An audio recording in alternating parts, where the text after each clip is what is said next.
Welcome to the Deep Dive podcast channel. Have you ever been in a situation where you just, well, froze? Not like metaphorically stuck, but actually felt like you couldn't move or speak, even when part of you knew you needed to do something? Or maybe you've just noticed feeling kind of numb or disconnected when things get really stressful. Those are really powerful experiences people describe. And today, we're diving into something fascinating and honestly often misunderstood. It's the trauma-induced freeze response. We'll explore what it actually is, why our bodies do it, and importantly, how we might gently begin to reconnect if this response feels like it's become a sort of default setting. It's so interesting, isn't it? Because we hear constantly about fight or flight. That's the go-to.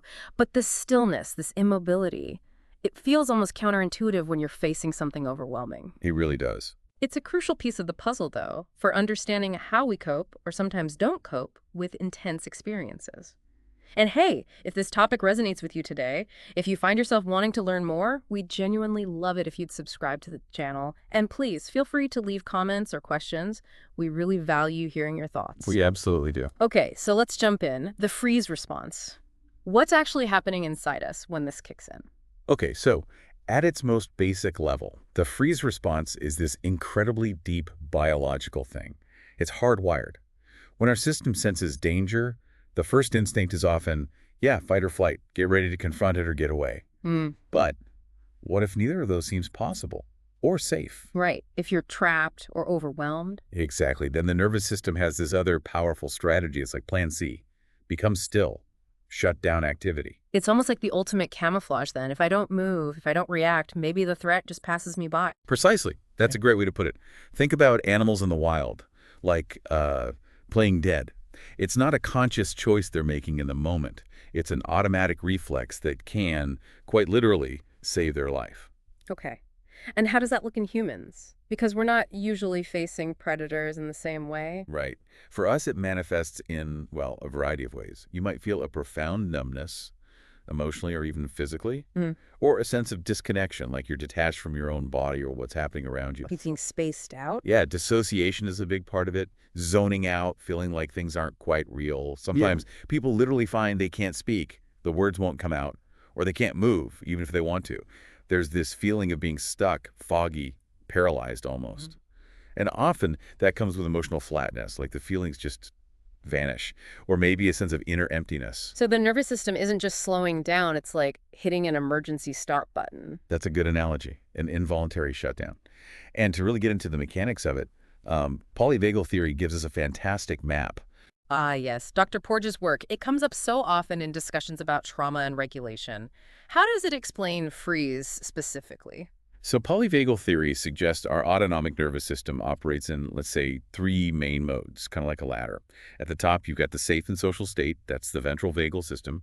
We feel calm, connected, present. We can engage with others. That's where we ideally want to be most of the time. Right. Then, if we perceive a threat, we might shift down a rung into the sympathetic nervous system. That's fight or flight. Mobilized, activated, ready for action. Okay, makes sense. So where's freeze? Freeze is linked to the oldest part of the system, the dorsal vagal circuit. It's sort of the bottom rung of that ladder. When the threat feels inescapable, overwhelming. When fight or flight aren't options. The dorsal vagus nerve takes over. And that leads to this immobilization, this shutdown state, the body's last resort. The biological message is basically, if I can't run and I can't fight, I'll disappear. I'll conserve energy and maybe survive this way. Disappear. Wow. And you mentioned earlier, someone could look okay on the outside, but be frozen inside. Absolutely. That's a really key point. Yeah. Someone might be going through the motions, work, chores, basic interactions, but internally they're deeply in that dorsal vagal withdrawn state. It's not always obvious from the outside. That really explains a lot, that feeling of just going through the motions while feeling totally empty or disconnected inside. You also talked about emotional blunting and dissociation. Can we unpack those a bit more in relation to freeze? Sure. So in freeze, the shutdown isn't just physical. It often extends to our emotions. Emotional blunting is like the volume knob on feelings gets turned way down. It can feel like indifference, maybe. Someone might say, I honestly don't care anymore, or I just feel numb. Or even, I know I should be upset about this or happy about that, but I just feel nothing. A sort of detachment from the expected feeling. Exactly. And dissociation takes that detachment even further. It's feeling disconnected from your own body, like it's not quite yours, or feeling like your surroundings aren't real, or like you're watching yourself from the outside. Like watching a movie of your own life. Precisely. Some people report memory gaps during these states, too. Hmm. But it's so crucial to remember, again, these are protective. They're the nervous system's way of shielding us from pain or terror that feels unbearable in the moment. It makes sense. If the reality is too harsh, the system tries to create a distance. You also mentioned this isn't just about big single T traumas. How does chronic stress or early life stuff play into this? Oh, hugely. That's incredibly important. While a sudden, shocking event can definitely trigger freeze, it's very, very common in people who've experienced ongoing or developmental trauma. Like what kind of experiences? Things like persistent emotional neglect in childhood, or growing up with really inconsistent or unpredictable caregiving. Chronic stress, like long-term bullying, or maybe living in a high-conflict household. Even situations where a child has to take on too much responsibility too soon, parentification, it's sometimes called. Right, where the environment is consistently unsafe or overwhelming, but there's no escape for the child. Exactly. In those situations, a child often can't fight back effectively, they can't flee the situation, and they might not get the comfort or co-regulation they need from adults. So over time, their nervous system can learn that shutdown, that freeze state, is the most viable way to cope with that ongoing distress. So it becomes a kind of learned default pathway. Yes, it gets deeply ingrained, and then it can persist into adulthood as a primary coping strategy, even when the original threat is long gone, or the current stressor isn't actually life-threatening. That's a really powerful link. It helps explain why someone might react with shutdown to, say, a conflict at work, even if it's objectively not dangerous. Precisely. The pattern is already laid down. Okay, so given how subtle it can sometimes be, how can people start to identify if they might be spending a lot of time in this freeze state? Yeah, it's tricky because, like you said, it's not always dramatic. It can easily be mistaken for just being lazy or tired or maybe even depressed sometimes. So what are some clues? Well, behaviorally, you might notice things like persistent difficulty getting out of bed, even if you've technically slept enough, or a tendency to kind of mentally check out during conversations, especially difficult ones, or when feeling stressed, just zoning out. Procrastination, maybe? Definitely. Finding it really hard to make decisions or initiate tasks, avoiding responsibilities, feeling easily overwhelmed by simple things, losing track of time, feeling spaced out a lot. Emotionally, it might look like a real lack of motivation or interest, even in things you used to enjoy. A kind of flatness. Yeah, a general flatness or struggling to connect emotionally with others, even people you care about. And some people describe this very specific feeling like their body doesn't quite feel like it belongs to them or like they're observing life through a fog or a pane of glass. That internal sense of disconnection again. Hmm. And remember, many people get very good at masking this. They might appear functional, hold down a job, manage family life, but internally they feel completely numb or detached. It's so vital then to really emphasize that this isn't a character flaw. It's not weakness, because I think that self-blame can be so corrosive. Oh, absolutely critical. We have to reframe this. Freeze is not failure. It's not weakness. It is an incredibly intelligent, adaptive survival strategy. When the nervous system judges fight or flight to be too dangerous or impossible, freeze is often the most resourceful choice available in that moment for self-preservation. Protection over performance. Exactly. It's ancient, it's effective in certain contexts. It slows the heart rate, conserves energy, numbs physical and emotional pain. It helps endure the unbearable. The problem, the real challenge, arises when this response becomes chronic. When the nervous system kind of forgets how to come back to safety, back to connection, even when the danger is past, it gets stuck on. Okay, so for someone listening who recognizes these patterns in themselves, what are some gentle first steps? How do you even begin to shift out of a state that feels so stuck? It doesn't sound like something you can just snap out of. No, absolutely not. Snapping out of it isn't the way, and it can actually be counterproductive. The journey out of freeze needs immense patience and self-compassion. It's really not about forcing yourself to suddenly feel everything or become super active.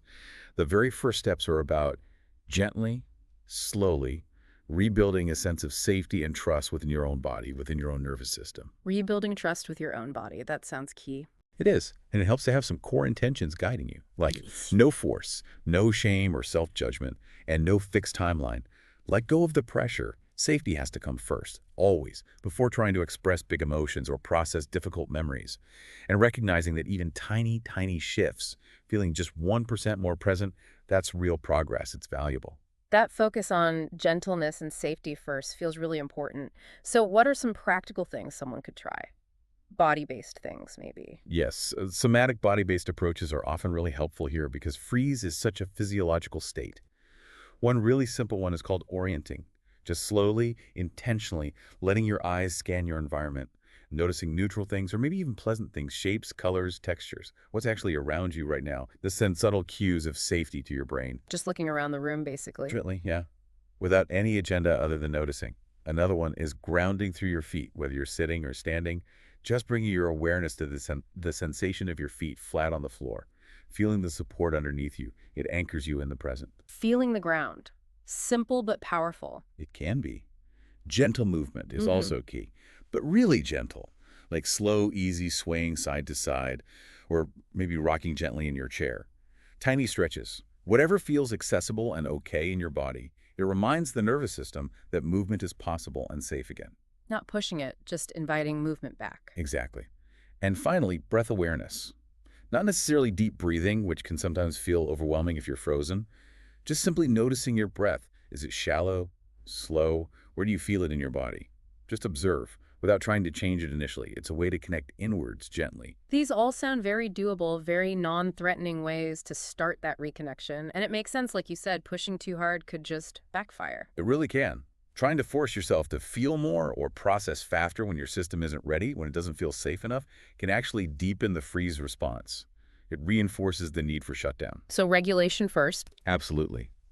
Trauma-informed approaches always prioritize building that sense of safety and regulation before diving into the really intense stuff. Yeah. It's about learning to tune in and ask yourself kindly, what feels tolerable right now? Not what should I be feeling, but what can I actually handle? Can I stay with this sensation for just 5 more seconds? What tiny thing might make me feel even 1% safer? Small, incremental steps. And I imagine as someone starts this gentle process, maybe some difficult feelings like guilt or shame might surface. Those, why didn't I do something different thoughts. That's almost certainly. That's incredibly common. The self-blame around freeze can be intense. Why did I just stand there? Why do I always shut down like this? Why can't I just react normally? Yeah. It's so important to meet those thoughts with self-compassion, to gently counter them with the truth, which is, in that moment, your nervous system did what it thought was necessary for survival. Yeah. Protection was the only priority. So talking back to that critical voice. Gently, yes. Maybe reminding yourself, my body was trying its best to protect me. Or, numbness was a form of wisdom in that moment. Or, it's okay that this is slow. I'm learning to feel safe again. That shift from self-attack to self-understanding is profound. It actually helps soothe the nervous system, moving it away from defense and towards trust. It really reframes the whole experience, seeing the body's wisdom instead of just failure. Exactly. Freeze is not a sign of weakness. It's a sign of your body's incredible capacity to survive. So if you're listening and you're just starting to notice maybe a little bit of thawing, or if the world still feels kind of muted or distant, or if emotions are just starting to flicker back, please know that's okay. It's more than okay. There's no right way this is supposed to look, no set timeline. Your nervous system has worked incredibly hard for you. It deserves kindness and gentleness as it learns, bit by bit, how to come back to presence and connection. That's such a crucial and validating message. Thank you. We've actually gathered a few frequently asked questions that often come up around freeze. Maybe we could touch on those. Yeah, absolutely. Let's do it. Okay, first one. How can someone tell the difference between being in a freeze state and just feeling, really tired or unmotivated for other reasons? That's a great question because the overlap can be confusing. While fatigue and low motivation can have many sources, freeze often carries a distinct felt sense of disconnection. It's more than just tiredness. It's feeling detached from yourself, your emotions, maybe even reality feels a bit off. If deep rest doesn't shift the feeling, or if the lack of motivation feels less like don't want to and more like can't initiate, that might point towards freeze. Okay, that internal sense of disconnection is key. Next question. Can freeze always be traced back to a specific trigger? Or can someone be in a kind of constant low-level freeze? It can really be both. For some, yes, it's more situational. A specific event, a difficult conversation triggers it. But for others, especially as we discussed, with histories of chronic or early trauma, it can become a more pervasive underlying state, like a constant background hum of shutdown influencing their daily life. Got it. How about freeze versus depression? They can look similar sometimes, right? Low energy, withdrawal. They definitely can share some surface similarities, but they are distinct. Depression is a clinical diagnosis, a complex mood disorder. Freeze is fundamentally a neurobiological survival state driven by the autonomic nervous system's response to perceived threat. Now, can someone experience both? Absolutely. They often co-occur, but they aren't the same thing. Professional help is really important here to differentiate and get the right support. That's a really important distinction. Okay, a hopeful one. Will freezing in stressful situations ever stop? Can people learn to react differently? Yes, absolutely. It's definitely possible to reduce the frequency and intensity of the freeze response over time. It takes work, of course. Things like trauma-informed therapy, somatic practices like the ones we mentioned, consistently building skills for nervous system regulation. All of these can help retrain the system. It allows the nervous system to have more choices available than just shut down. But it's gradual. Patience and self-compassion are essential companions on that journey. That's really encouraging.